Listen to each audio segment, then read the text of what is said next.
ವೀಕ್ಷಕರೇ, ಅಮೆರಿಕದ ಅಧ್ಯಕ್ಷ ಡೊನಾಲ್ಡ್ ಟ್ರಂಪ್ ಈಗ ನರೇಂದ್ರ ಮೋದಿಯವರ ಮೇಲೆ ಬಹುದೊಡ್ಡ ಆರೋಪವನ್ನು ಮಾಡಿದ್ದು, ಸದ್ಯ ಈ ಸುದ್ದಿ ಸಾಮಾಜಿಕ ಜಾಲತಾಣದಲ್ಲಿ ಮತ್ತು ಮಾಧ್ಯಮಗಳಲ್ಲಿ ಸಾಕಷ್ಟು ಚರ್ಚೆಗೆ ಕಾರಣವಾಗಿದೆ. ಹೌದು, ಅಮೆರಿಕದ ಅಧ್ಯಕ್ಷ ಡೊನಾಲ್ಡ್ ಟ್ರಂಪ್ ಈಗ ನರೇಂದ್ರ ಮೋದಿಯವರ ಮೇಲೆ $21 ಮಿಲಿಯನ್ ಆರೋಪವನ್ನು ಹೊರಿಸಿದ್ದಾರೆ. ನರೇಂದ್ರ ಮೋದಿಯವರಿಗೆ ಅಮೆರಿಕದಿಂದ $21 ಮಿಲಿಯನ್ ಹೋಗಿದೆ ಎಂದು ಡೊನಾಲ್ಡ್ ಟ್ರಂಪ್ ಅವರು ಈಗ ಆರೋಪವನ್ನು ಮಾಡಿದ್ದಾರೆ.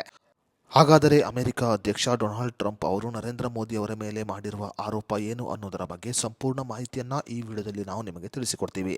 ಅದಕ್ಕೂ ಮುನ್ನ ನೀವಿನ್ನು ವಿಡಿಯೋನ ಲೈಕ್ ಮಾಡಿಲ್ಲ ಅಂದರೆ ಈಗಲೇ ಲೈಕ್ ಮಾಡಿ ಮತ್ತು ಡೊನಾಲ್ಡ್ ಟ್ರಂಪ್ ಅವರ ಆರೋಪದ ಬಗ್ಗೆ ನಿಮ್ಮ ಅನಿಸಿಕೆ ಅಭಿಪ್ರಾಯವನ್ನು ನಮಗೆ ಕಮೆಂಟ್ ಬಾಕ್ಸ್ನಲ್ಲಿ ತಿಳಿಸಿ. ಹೌದು, ಭಾರತದಲ್ಲಿ ಮತದಾನದ ಪ್ರಮಾಣವನ್ನು ಹೆಚ್ಚಿಸಲು ಅಮೆರಿಕ USAID ಮೂಲಕ ಭಾರತಕ್ಕೆ ಬೈಡೆನ್ ಅವಧಿಯಲ್ಲಿ $21 ಬಿಲಿಯನ್ ಫಂಡಿಂಗ್ ಮಾಡಿತ್ತು ಎಂದು ಡೊನಾಲ್ಡ್ ಟ್ರಂಪ್ ಅವರು ಹೇಳಿಕೆಯನ್ನು ನೀಡಿದ್ದರು. ಇನ್ನು ಡೊನಾಲ್ಡ್ ಟ್ರಂಪ್ ಅವರ ಆ ಹೇಳಿಕೆಯ ಬೆನ್ನಲ್ಲೇ ಈಗ ಮತ್ತೊಂದು ಹೇಳಿಕೆ ಸಾಕಷ್ಟು ವಿವಾದವನ್ನು ಉಂಟು ಮಾಡಿದೆ. ಇನ್ನು ಭಾರತದಲ್ಲಿ ಬಹುಶಃ ತಮಗೆ ಬೇಕಾದವರನ್ನು ಆಯ್ಕೆ ಮಾಡಿಕೊಳ್ಳಲು ಬೈಡನ್ ಆಡಳಿತ ಈ ಪ್ರಮಾಣದ ಫಂಡಿಂಗ್ ಮಾಡಬೇಕೆಂಬ ಅರ್ಥದಲ್ಲಿ ಟ್ರಂಪ್ ಮಾತನಾಡಿದ್ದರು. ಇನ್ನು ಈ ಹಣ ಭಾರತದಲ್ಲಿ ಕೈ ಸೇರಿದ್ದು ಯಾರಿಗೆ ಎಂಬ ಚರ್ಚೆ ಕೂಡ ಹುಟ್ಟುಹಾಕಿತ್ತು. ಅಷ್ಟೇ ಅಲ್ಲದೆ ಮೋದಿಯವರನ್ನು ಅಧಿಕಾರದಿಂದ ಕೆಳಗೆ ಇಳಿಸುವುದಕ್ಕೆ ಈ ಹಣವನ್ನು ಬಳಕೆ ಮಾಡಲಾಗಿತ್ತು ಎಂದು ಹೇಳಲಾಗಿತ್ತು. ಈಗ ಟ್ರಂಪ್ ಇದೇ ವಿಷಯವಾಗಿ ಗವರ್ನರ್ಸ್ ವರ್ಕಿಂಗ್ ಸೆಷನ್ನಲ್ಲಿ ಮತ್ತೊಮ್ಮೆ ಮಾತನಾಡಿದ್ದು, $21 ಮಿಲಿಯನ್ ಭಾರತದಲ್ಲಿ ಮತದಾನದ ಪ್ರಮಾಣದ ಹೆಚ್ಚಳಕ್ಕಾಗಿ ತನ್ನ ಫ್ರೆಂಡ್ ಮೋದಿಗೆ ಹೋಗಿದೆ ಎಂದು ಹೇಳಿದ್ದಾರೆ. ನಾವು ಭಾರತದಲ್ಲಿ ಮತದಾನ ಪ್ರಮಾಣವನ್ನು ಹೆಚ್ಚಳ ಮಾಡುವುದಕ್ಕಾಗಿ $21 ಬಿಲಿಯನ್ ಕೊಟ್ಟಿದ್ದೇವೆ ಎಂದು ಹೇಳಿದ್ದಾರೆ ಡೊನಾಲ್ಡ್ ಟ್ರಂಪ್ ಅವರು. ಇನ್ನು ಈ ಕಾರ್ಯಕ್ರಮದ ವಿಡಿಯೋ ಕ್ಲಿಪ್ಪನ್ನು ಶ್ವೇತಭವನ ಸಾಮಾಜಿಕ ಮಾಧ್ಯಮದಲ್ಲಿ ಪೋಸ್ಟ್ ಮಾಡಲಾಗಿದೆ. ಡೊನಾಲ್ಡ್ ಟ್ರಂಪ್ ಅವರ ಈ ಹೇಳಿಕೆ ಈಗ ಸಾಮಾಜಿಕ ಜಾಲತಾಣದಲ್ಲಿ ಸಾಕಷ್ಟು ಚರ್ಚೆಗೆ ಕೂಡ ಕಾರಣವಾಗಿದೆ.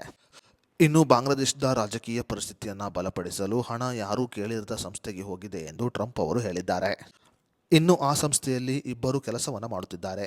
ಅವರು ತುಂಬ ಸಂತೋಷವಾಗಿದ್ದಾರೆ ಎಂದು ನಾನು ಭಾವಿಸುತ್ತೇನೆ. ಅವರು ತುಂಬ ಶ್ರೀಮಂತರು. ಅವರು ಶೀಘ್ರದಲ್ಲೇ ಉತ್ತಮ ವ್ಯವಹಾರ ನಿಯತಕಾಲಿಕೆಯ ಮುಖಪುಟದಲ್ಲಿ ಮಹಾನ್ ಹಗರಣಗಾರರಾಗಿ ಕಾಣಿಸಿಕೊಳ್ಳುತ್ತಾರೆ ಎಂದು ಹೇಳಿದ್ದಾರೆ ಡೊನಾಲ್ಡ್ ಟ್ರಂಪ್ ಅವರು. ಅದೇ ರೀತಿಯಲ್ಲಿ ಹಣಕಾಸಿನ ಫೆಡರಲಿಸಂಗೆ $20 ಬಿಲಿಯನ್, ನೇಪಾಳದಲ್ಲಿ ಜೀವವೈವಿಧ್ಯಕ್ಕೆ $90 ಬಿಲಿಯನ್, ಇನ್ನು ಏಷ್ಯಾದಲ್ಲಿ ಕಲಿಕೆಯ ಫಲಿತಾಂಶಗಳನ್ನು ಸುಧಾರಿಸಲು $47 ಬಿಲಿಯನ್. ಹೀಗೆ ಏಷ್ಯಾಕ್ಕೆ ಬಹಳಷ್ಟು ಹಣ ಸಿಕ್ಕಿದೆ ಎಂದು ಹೇಳಿದ್ದಾರೆ ಅಮೆರಿಕ ಅಧ್ಯಕ್ಷ ಡೊನಾಲ್ಡ್ ಟ್ರಂಪ್ ಅವರು. ಸದ್ಯ ಟ್ರಂಪ್ ಅವರ ಹೇಳಿಕೆ ಸಾಮಾಜಿಕ ಜಾಲತಾಣದಲ್ಲಿ ಸಾಕಷ್ಟು ಚರ್ಚೆಗೆ ಕಾರಣವಾಗಿದೆ.